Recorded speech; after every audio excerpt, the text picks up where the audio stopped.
권면을 좀 부탁을 해 오셨습니다. 그렇게 우리 성도님들 양해해 주시면 감사하겠습니다. 오늘은 전도서 네 번째 시간, 하나님이 정하신 때라는 제목으로 하나님 말씀을 대언하겠습니다. 말 한마디가 우리의 삶을 역전시킬 때가 있습니다. 긴장되고 경직된 분위기를 따뜻한 유머 한마디가 순식간에 변화시키기도 합니다. 슬럼프에 빠진 어느 야구팀의 주장이 선수들을 다 모아놓고 다음과 같이 말을 했다고 합니다. 실제로 있었던 이야기라고 합니다. 슬럼프에 빠져 이제 기가 죽어 있는 선수들을 다 모아놓고 주장이 이렇게 말을 한 것입니다. 오늘부터 홍삼 진액은 그만 마시고 간식은 홈런볼로 통일합시다. 프로야구 선수들이 경기 중간중간에 마시는 간식이 이렇게 짜서 먹는, 이거 홍삼 진액이라고 그러죠. 이것을 잘 먹는데 어느 날 주장이 선수들이 먹는 이 간식을 보다가 뭔가 생각이 퍼뜩 난 거죠. 오늘부터 간식은 홍삼 진액이 아니라 무엇으로 통일하죠? 홈런볼. 이 주장의 이 말에 선수단들이 하나같이 빵 터진 것입니다. 순식간에 분위기가 바뀌었고, 그래서 그랬는지 타선도 살아나면서 선수들이 홈런을 빵빵 치기 시작했습니다. 분위기가 반전된 다음 선수들이 이번에 주장을 찾아가서 묻습니다. 주장, 홈런을 치자고 홈런볼을 먹자고 한 건 알겠는데 왜 홍삼 진액은 못 먹게 하셨습니까? 궁금합니다. 대답해 주십시오. 주장은 의미심장한 미소를 지으면서 이렇게 답을 했습니다. 홍삼 진액에는 삼진이 들어있잖아. 홍삼 진액에 삼진이 있습니까? 삼진. 여러분, 슬럼프에 빠질 때가 있습니다. 운동선수만 그런가요? 하나님을 믿는 우리 신자들도 슬럼프에 빠질 때가 있습니다. 그럴 때 어떻게 해야 될까요? 슬럼프에서 탈출할수록 도와주는 그러한 좋은 말을 건네줄 수 있는 사람을 만나야 됩니다. 믿음을 가지고 살던 그리스도인들이 슬럼프에 빠지면 어떻게 회복할 수 있을까요?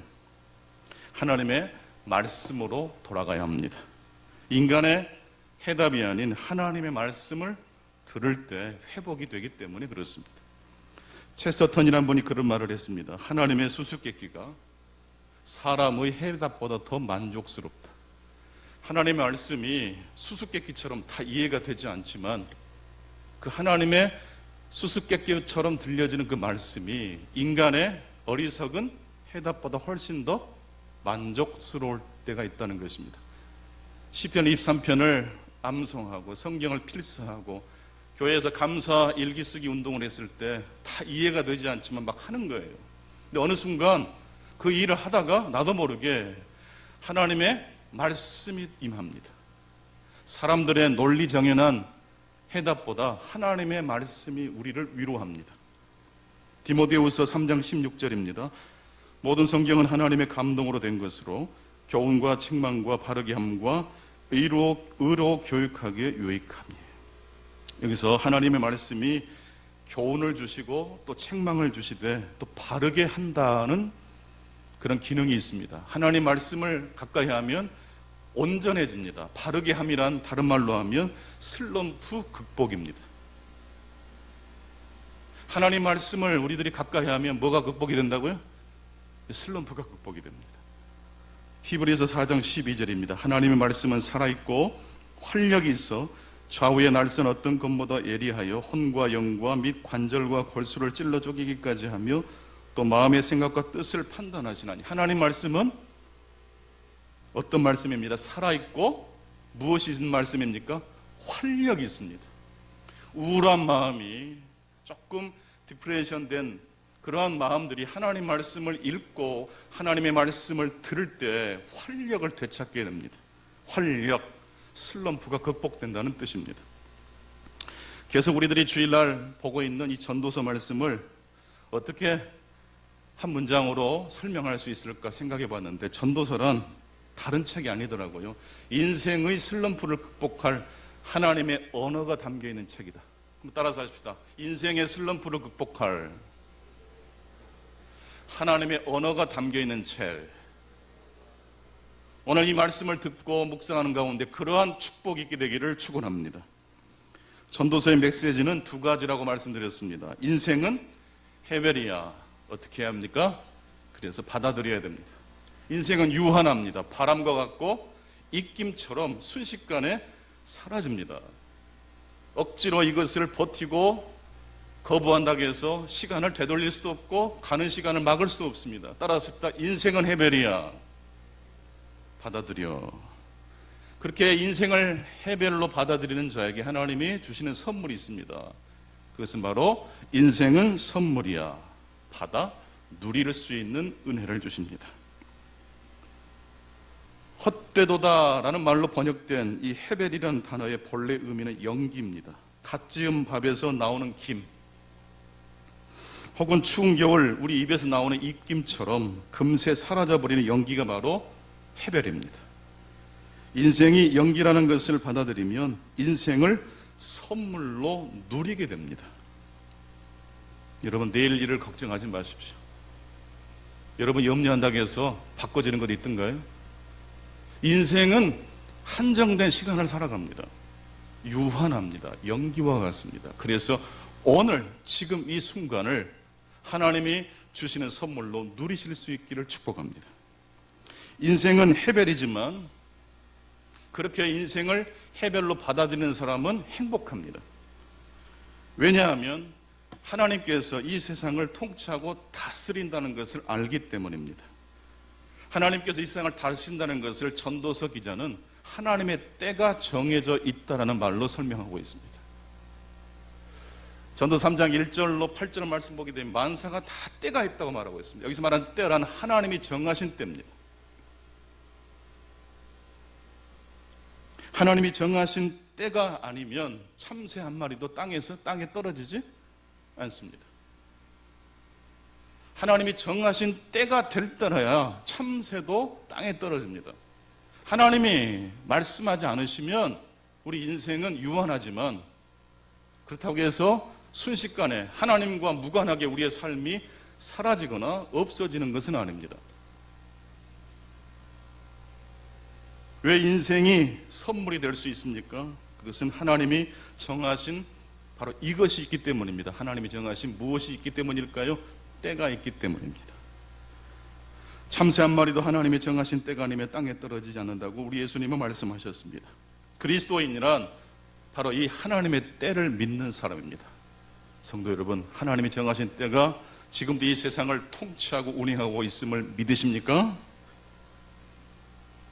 여러분, 하나님의 때를 믿는 사람은요, 분명히 달라집니다. 슬럼프를 극복합니다. 그리고 오늘 전도서 3장 11절을 보게 되면 하나님의 때를 믿고 신뢰하는 사람은요, 아름다워진다고 말씀하고 있습니다. 억지로 내가 인생을 구부러진 것을 펴려고 하지 않습니다. 유한하다는 인생의 한계를 알기 때문에 집착하지 않습니다. 그래서 그의 삶이 아름다워집니다. 성령께서 하나님의 때를 신뢰하는 자에게 메이크업을 해주신다는 뜻입니다. 전도서 3장 11절 상반절 말씀을 같이 한번 읽겠습니다. 하나님이 모든 것을 지으시되 때를 따라 아름답게 하셨고, 같이 읽습니다. 시작.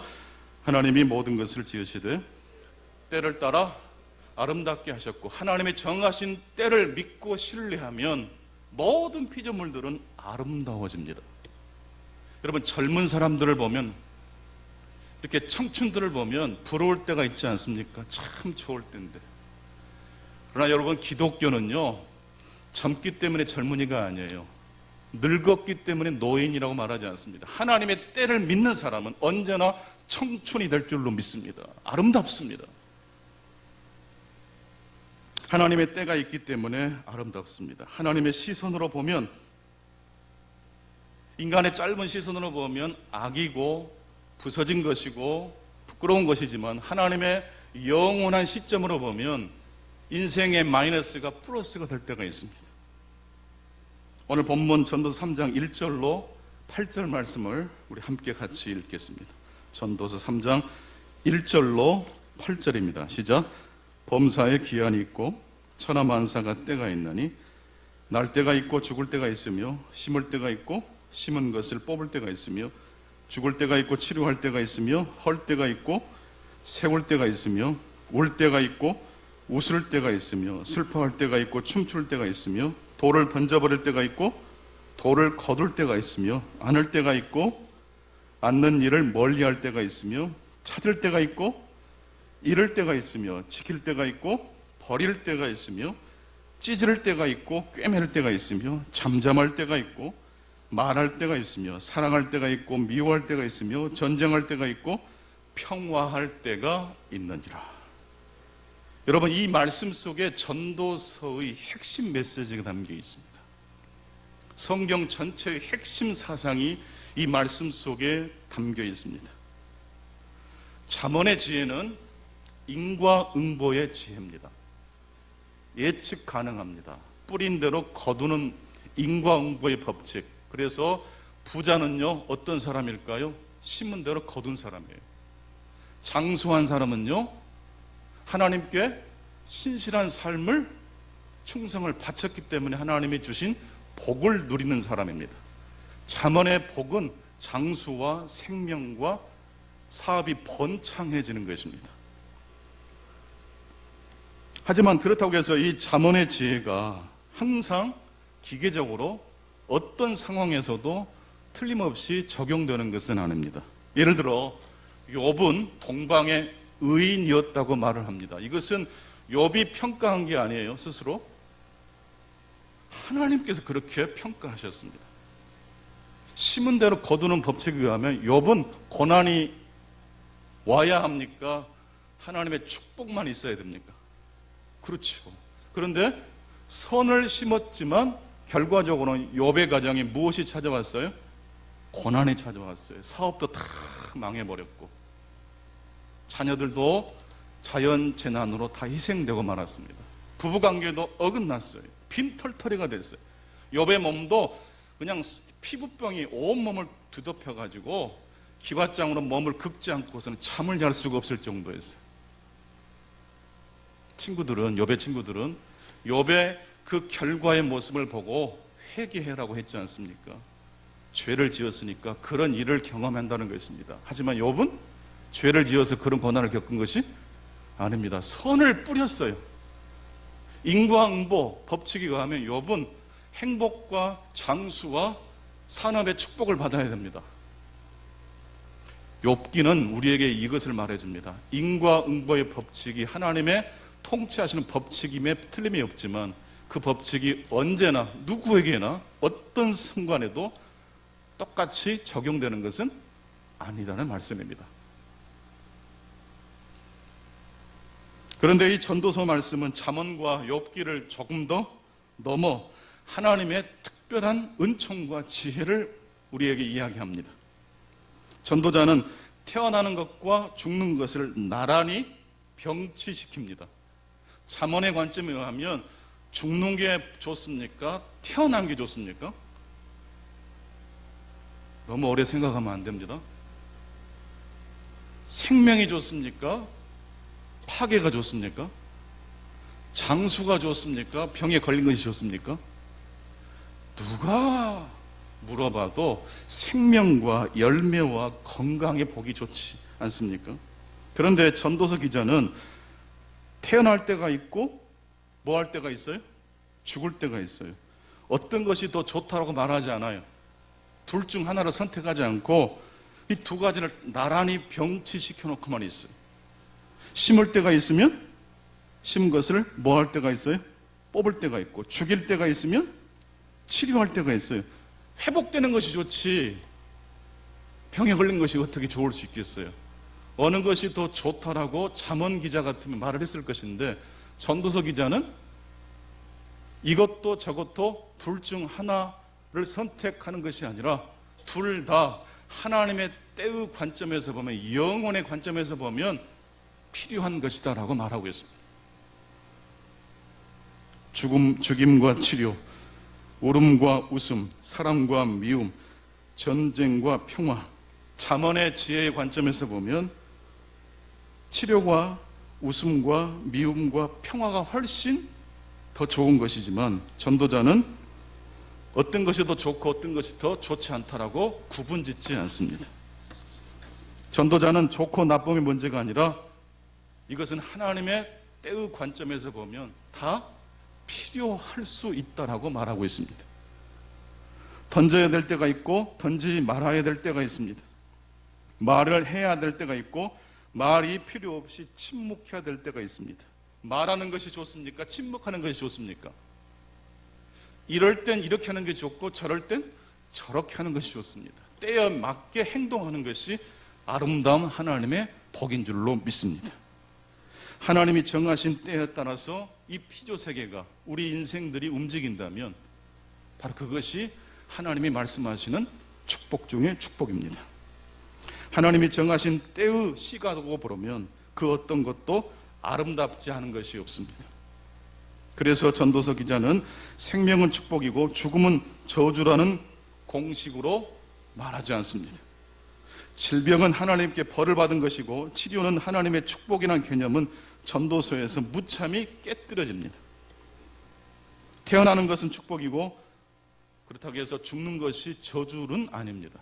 여러분, 아브라함도 죽었습니까? 안 죽었습니까? 모세는 죽었던가요? 안 죽었던가요? 여러분, 인생이 태어나면 또한 그 옆에는 또 무엇이 있기 마련이에요? 죽음이 있기 마련이에요. 하나님의 정하신 때가 있기 때문입니다. 생명의 탄생과 죽음도 마찬가지입니다. 아픈 것은 아플 때가 되었기 때문에 아픈 것입니다. 하나님께 벌을 받은 게 아닙니다. 병에서 낫게 된 것은요, 하나님의 특별한 은총이 있었기 때문이기도 하지만 전도서 기자의 관점에 의하면 나을 때가 됐기 때문에 나은 것이에요. 누군가를 사랑하고 미워하는 것도, 전쟁을 하고 평화 조약을 맺는 것도 좋고 나쁨이나 긍정과 부정의 관점에서 전도자는 이야기하지 않습니다. 전도서 기자는 이 모든 것들이 선악으로 이분법으로 나누지 않고 이 모든 것들이 하나님의 때에 필요한 것이라 이렇게 말씀하고 있습니다. 하나님의 때의 관점에서 보면 그 어떤 것도 아름답지 않은 것이 없습니다. 어쩌다가 세월이 이렇게 지나갔을까 후회가 되거나 한탄스러울 때가 있지 않습니까? 그럴 때 여러분, 전도서를 읽으실 수 있기를 바랍니다. 우울한 마음이 덮쳐오고 다른 사람과 나를 좀 비교하면서 울적이 될 때가 있지 않습니까? 그럴 때 여러분, 하나님의 슬럼프를 극복할 수 있는 치료제인 하나님의 말씀, 더 중요한 전도서 말씀을 읽고 묵상하실 수 있기를 축복합니다. 전도서 3장 11절은 전도서 3장 전체의 요절이고 성경 전체의 핵심 요절일 수 있습니다. 우리 함께 같이 화면을 보시면서 읽겠습니다. 하나님이 모든 것을 지으시되 때를 따라 아름답게 하셨고 또 사람들에게는 영원을 사모하는 마음을 주셨느니라. 그러나 하나님이 하시는 일의 시종을 사람으로 측량할 수 없게 하셨도다. 하나님이 정하신 때에 따라 모든 피조물들이 운행됩니다. 그래서 해 아래의 인간의 관점이 아닌 해 위 영혼의 관점에서 보면 길가에 굴러다니는 돌멩이 하나도 아름답지 않은 것이 없습니다. 늙어도 여전히 아름다울 수 있습니다. 노사연 씨는 늙어가는 것이 아니고 익어가는 것이라고 말하더라고요, 노래에서.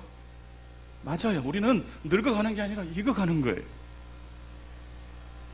그런데 또 사람들에게는, 모든 피조물들 속에는 바로 이런 하나님이 정하신 때에 따라서 모든 것들을 적절하게 이렇게도 저렇게도 인도하신다는, 그래서 그 법칙만큼은 영원 불변하다는 것을 말씀하면서 세 번째로 이 전도 3장 11절 말씀, 하나님의 주권 때문에 하나님의 정하신 때에 따라서 모든 것이 운행되고 이 법칙은 영원 불변한 법칙이지만 더 중요한 말씀이 마지막 끝부분에 나옵니다.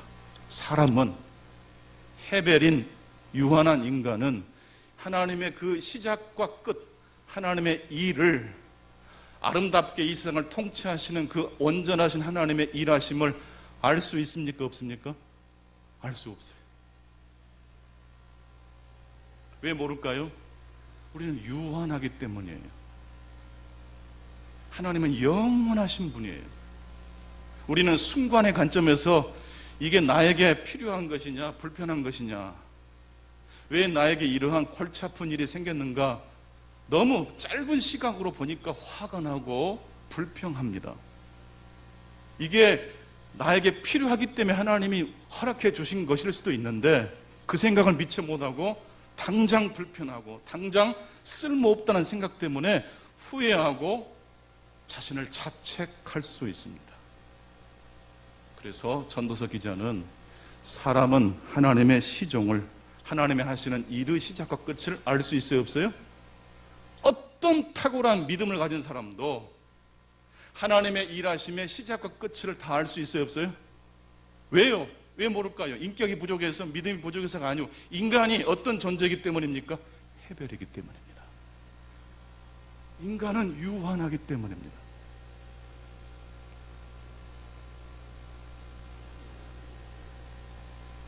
사람과 짐승도 죽음 앞에서는 별 차이가 없습니다. 모두 다 죽습니다. 모두 다 흙으로 돌아갑니다. 이게 전도서 3장 19절로 20절에 나와 있는 말씀입니다. 현명한 사람과 어리석은 사람의 차이도 별 차이가 없습니다. 누구의 관점에서 보면? 하나님의 영원하신 관점에서 보면 지혜로운 사람이나 좀 부족한 사람이나 별 차이가 있어요, 없어요? 없어요. 어리석은 사람이라고 우리는 그냥 고개를 설레설레 흔들 수 있으나 우리가 알지 못하는 것이 있어요. 하나님은요, 그런 부족하고 허물 만한 이야기를 필요하기 때문에 그 자리에 두셨을 수 있습니다. 여러분, 감사일기 쓰실 때 좋은 일만 골라서 쓰라는 것이 아니에요. 오늘 왜 이런 일이 나에게 있었을까? 왜 버스를 놓쳤을까? 왜 택시를 놓쳤을까? 20분, 30분 버스를 기다리느라고 힘들었는데, 그때 나도 모르게 그 비어있는 시간 속에서 기도를 하고 있어요. 하나님 말씀을 묵상하고 있어요. 순식간에 골치 아픈 일을 해결할 수 있는 아이디어가 버뜩 들어와요. 홍삼 진액은 먹지 말고 홈런물로 탁 간식을 톡인하자, 이런 생각들이 불쑥 찾아올 수가 있어요. 뿌린 대로 거두는 법칙은 하나님의 지혜의 통치의 한 방법이지만 그것이 영원 불변한 법칙으로 모든 사람에게 적용되는 건 아닙니다. 하지만 오늘 전도서에 하나님께서 때를 따라 모든 것을 아름답게 지으셨다는 이 법칙만큼은 영원한 하나님의 법칙인 줄로 믿습니다. 전도서에서 말씀하는 선이란 하나님이 정하신 때를 가리킵니다.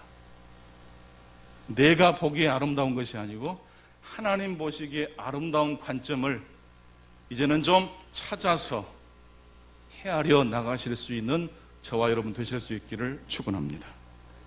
오늘도 하나님은 모든 것들을 하나님의 정하신 때에 맞게 정확하게 이 세상을 통치하시고 우리의 삶을 통치하고 계십니다. 하지만 이 세상에 잠시 머물다 사라지는 인생들은 해별이기 때문에 하나님의 통치, 하나님의 변함없는 패턴을 잘 헤아리지를 못합니다. 그래서 우리들이 슬럼프에 빠지는 겁니다. 모르기 때문에, 하나님의 시종을 모르기 때문에 이게 불행이라고만 해석하고 나에게 손해라고만 생각하기 때문에 넘어져 버리는 겁니다. 따라서 하나님의 때가 있다. 하나님의 때가 있다.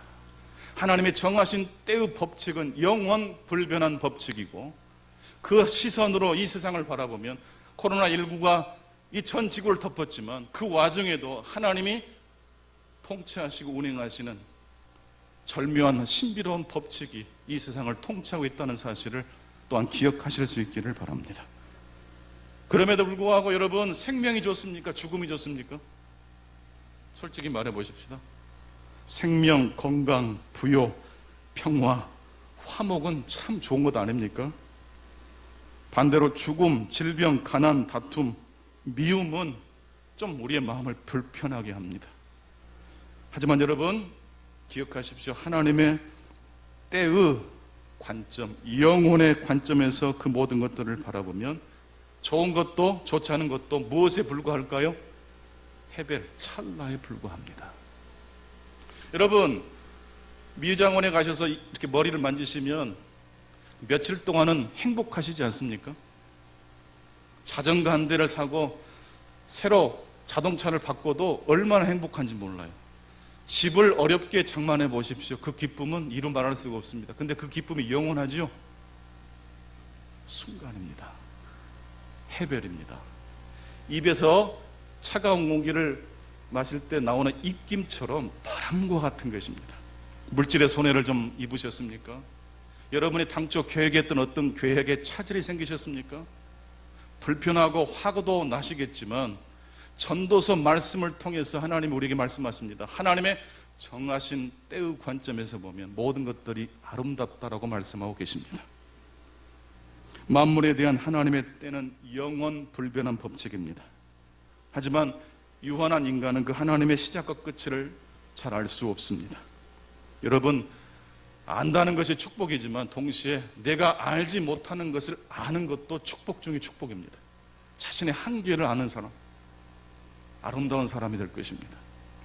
그런 사람만이 어떻게 살아갑니까? 전도서 3장 12절로 13절, 우리 함께 화면을 보시면서 읽겠습니다. 전도서 3장 12절로 13절입니다. 시작.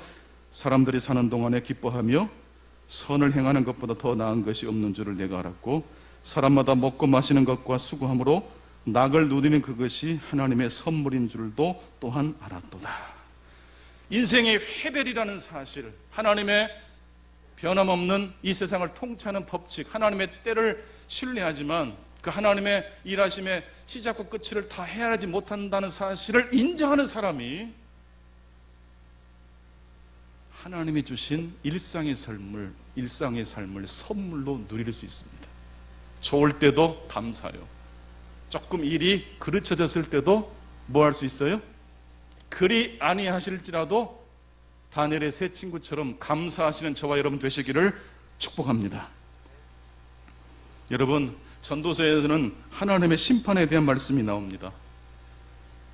선악간에 심판하신다는 말씀. 근데요, 이 심판이라는 말에 보다 더 본질적인 의미는 죽음이 있다는, 바로 그것을 심판으로 이야기합니다. 인생은 헤벨이라는 것입니다. 그래서 인생은 소중합니다. 보티첼리가 그린 성 아우구스티누스의 환영이라는 그림이 있습니다. 어느 날 성 아우구스티누스가 삼위일체 하나님의 교리를 묵상하면서 해변을 거닐고 있었는데, 이때 아우구스티누스 눈에 한 어린 소년이 보입니다. 이 소년은 바닥에 구멍을 하나 파고 작은 숟가락으로 그곳에 바닷물을 퍼담고 있습니다. 배경으로 보이는 이 옆푸른 지푸른 이 그림이 바로 바다인데, 바로 거기서 바닷물을 작은 수저로 떠가지고 소년이 바로 작은 구멍에다가 바닷물을 집어넣고 있습니다. 이 모습을 보자 아우구스티누스가 그 아이에게 이렇게 말합니다. 바다는 너무 광대하고 이 구멍은 너무 작으니 그 물을 여기에 담는 것은 불가능하지 않겠니? 어리석은 행동을 하고 있다고 아우구스티누스가 소년을 타이른 것이죠. 그러자 이 아이가 성 아우구스티누스에게 이렇게 답변을 했습니다. 인간의 이성으로 하나님의 삼위일체의 신비를 파헤치는 당신의 일보다 내가 하는 일이 훨씬 더 쉬워 보이는 것 같습니다.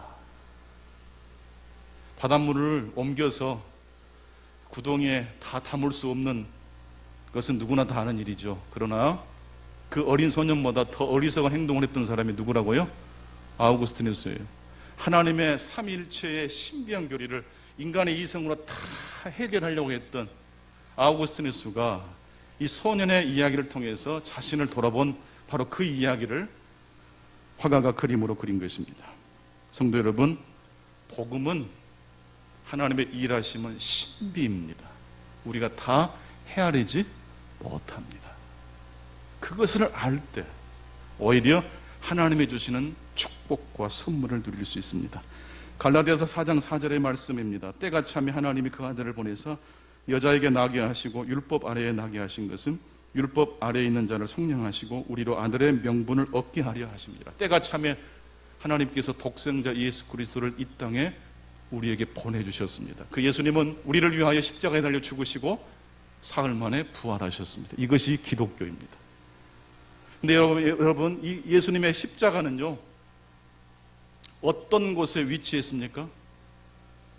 두 명의 강도가 십자가에 못 박혀 있었고 그 가운데에 예수님의 십자가가 있었습니다. 가장 거룩하신 예수님이 가장 허물 많은 인생들과 나란히 함께 있는 장면이 기독교의 핵심을 이야기합니다. 전도서 기자 역시 좋은 것과 좋지 못한 것을 어느 것이 더 낫다라고 말하지 않고 나란히 병치시키고 있습니다. 하나님의 때의 관점에서 보면 다 필요합니다. 천국에는 그래서 쓰레기통이 없다고 합니다. 마지막으로 전도서 3장 11절 말씀을 읽고 오늘 말씀을 맺겠습니다. 전도서 3장 11절입니다. 시작. 하나님이 모든 것을 지으시되 때를 따라 아름답게 하셨고 또 사람들에게는 영혼을 사모하는 마음을 주셨느니라. 그러나 하나님이 하시는 일의 시종을 사람으로 측량할 수 없게 하셨도다. 기도하겠습니다. 하나님 아버지, 하나님의 정하신 때가 오늘 또 분명하게 이 세상을, 우리의 삶을 통치하고 계심을 바라봅니다. 하나님의 일하심의 그 시작과 끝을 우리들은 헤아릴 수 없는 해벨이기에 내가 미처 깨닫지 못한 지점에서 하나님의 일하심을, 하나님의 불변하신 그 법칙을 사모할 수 있게 도와주시옵소서. 내 이성으로 분별되지 못하는 영역이 있음을, 하나님의 신비 영역을 날마다 우리들이 생각하면서 묵상하면서 겸손하게 오늘 우리에게 주어진 일들을 하나님의 축복의 선물로 누리는 저와 여러분 우리 모두가 될 수 있도록 하나님 인도해 주시옵소서. 예수 그리스도 이름으로 기도하옵나이다.